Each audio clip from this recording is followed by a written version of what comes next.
Hello and welcome. I'm James Rice from Moraine Valley Community College, and today I'm joined again by John Sands from Moraine Valley, and we're going to talk about his other topic, an examination of community college and government partnerships. John, welcome. How are you?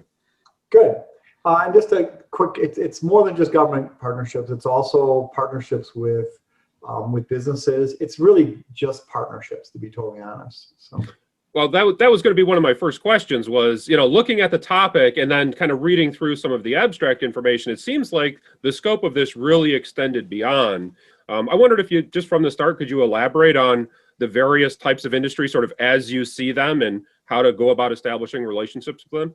Yeah, so first of all, when we talk about a partnership, we are truly talking about a partnership. So what we're talking about is how do academic institutions partner with other organizations in that both organizations have some kind of benefit. So, when we talk about partnerships, we are talking about government partnerships. So we've partnered with both federal agencies and local agencies, but also business partnerships, partnerships with professional organizations, partnerships with certification bodies, so on. And all of them can bring something to your program.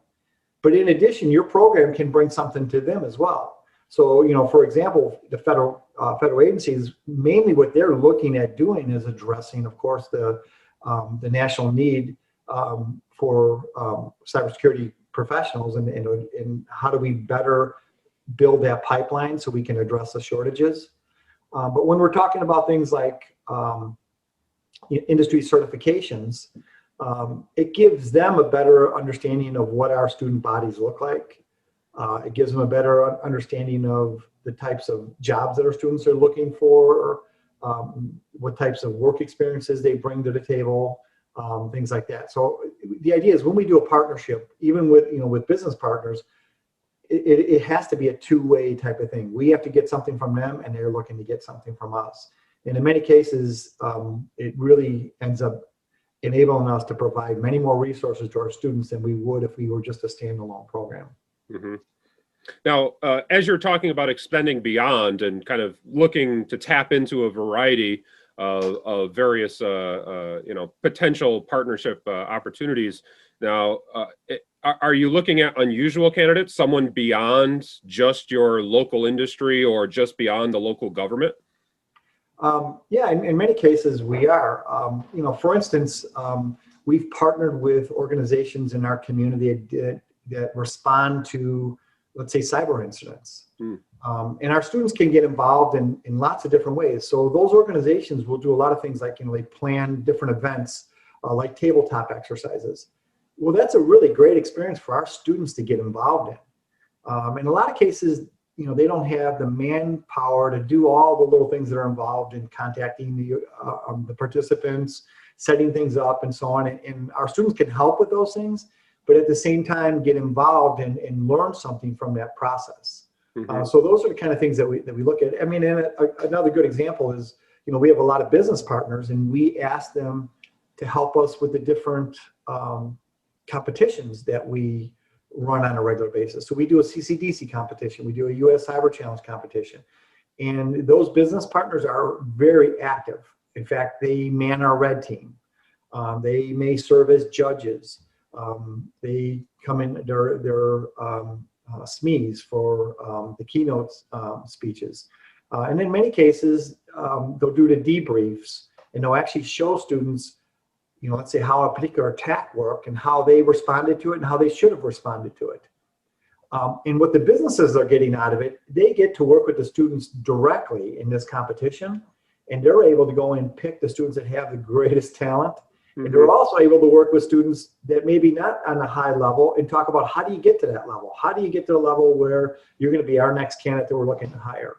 So those are examples of the types of partnerships that we're interested in expanding and have other schools explore. But even things like expanding extracurricular type of activities for our students, from internships to field trips to involvement in different initiatives that are happening within the community. Yeah, that's really interesting to hear how, I guess I'm thinking of, faculty being extremely busy. It's okay, there's always more good things to do, but I don't necessarily there's only so many hours in the day, Our advanced courses, we will actually assign students the responsibility of contacting an outside organization and potentially having them come in and, let's say, speak on their product. And most of them are going to want to do that because they see these are going to be future customers that they're going to be selling to, right? So if you're preparing for, let's say, a competition, someone on that team is going to be responsible to go out and contact that vendor and ask if they can come in and not only present to our team, but maybe all of the teams that are in that competition. And we find that's a way, because you're exactly right. I mean, our faculty in many cases are just too busy to follow up and inform all of these partnerships. And I'll tell you, students benefit from getting involved and doing that. They learn how to communicate with companies. They get an inside track now. They start to meet a network of professionals. And not only that, but they get a better feel for, what people do in this field, because there's, 52 different job roles, right? So what kind of job roles do they fit best in? And they're able to actually personally communicate with people within the organization and get a better feel for those types of things. I mean, that kind of sort of answers one of my next comments I was going to make, which again, kind of relating things to myself and my organization, what I'm familiar with, that, sometimes it's me as the faculty going out and establishing the partnership. Sometimes it might be the administrator. And so my next question was kind of going to be, and you're actually bringing up the idea of students going out and helping the academic effort overall. But my next kind of comment or question was going to be like, do you see a particular benefit to having a multi-pronged strategy? Is there certain benefits to one as opposed to the other? Does everyone have to be on the same page? What are your thoughts kind of on that? I mean, we want everyone to be on the same page, but too often, it's all dumped in the lap of a single or a couple people. But you're exactly right. To go at this as a team and have administrators help with it, like I said, to have students help with it. We even have some of our advisory team members get involved and help us, contact other people within their, let's say vertical market or even potentially customer bases. So, we work with, as an example, Cisco Systems and the Cisco Networking Academy. And one of the things that they've been able to do is to open up opportunities to their channel partners. And their channel partners are looking to hire, of course, but they also have, a high level of expertise in a lot of different vertical markets. And that's a great exposure for our students. They can see that cyber is in basically every industry today. You really can't think of an industry that doesn't need cybersecurity professionals. But the requirements are quite different from someone that, let's say, works in healthcare versus someone that works in the finance industry, or someone that's in, let's say, automation or manufacturing, or maybe the travel industry or things like that. I mean, they're much different environments, lots of different types of roles and responsibilities. But having those kinds of partnerships are really valuable to us in developing programs to meet those, diverse types of organizations looking for our students. But also, our students have a better awareness of the jobs that are out there. All right, and I guess just in this short conversation, it really is beneficial, it seems, to have our academic organizations really talk to each other about this, to listen to each other, see what techniques are you doing that I can learn from, and vice versa. And that's another type of partnership, really. One of the things that we really find, one of our most valuable partnerships would be like the CAE community and other, like our hub. So we're a regional hub within the Midwest. But our partnerships with those other schools, because it really becomes a really tight-knit community of practice. And we can do exactly what you're saying, where we can share best practices.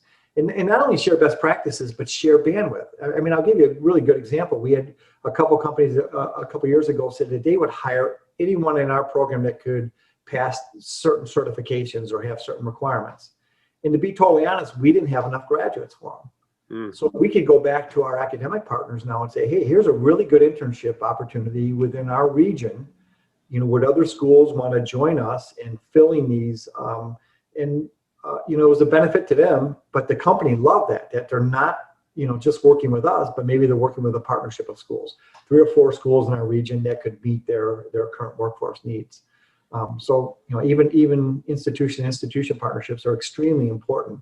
And that's what this paper is all about, is how do you explore, expanding those partnerships? How do you do it in the limited time and resources that you have? And then what are some of the benefits that you can gain both for your program and your students, and that they can, that your partners can can receive also as part of the partnerships.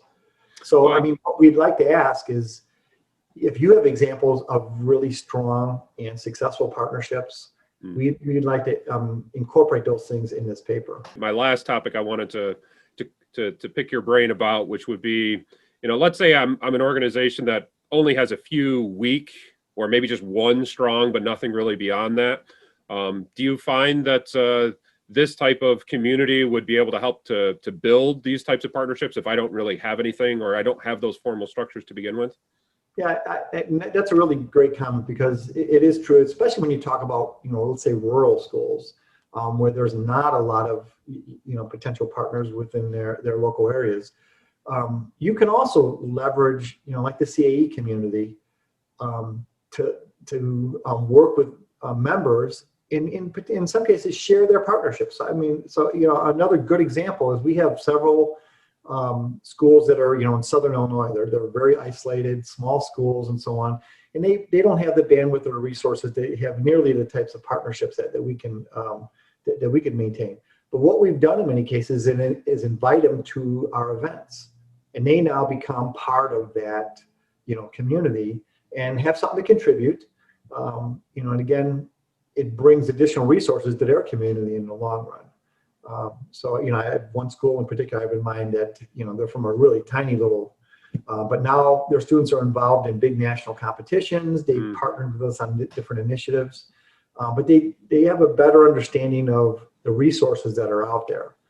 Usually the bigger schools in the, more populated areas have a better understanding and more communications. They know what the different programs that are out there.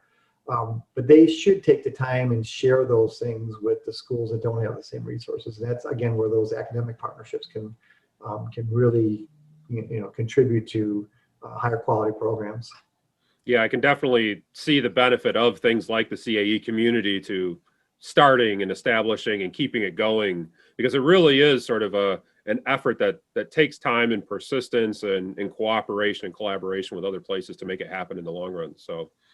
Well, thanks for joining me here today, John. It sounds like this is going to be a topic that really is going to take an all hands on deck to everyone continue to contribute and stay at it. And hopefully it's not just like it only benefits my institution. It certainly can spread and benefit everyone. We're hoping this paper can really be a nice toolkit for schools that are, they're looking to do improvements and expand their outreach. So thanks for having me today.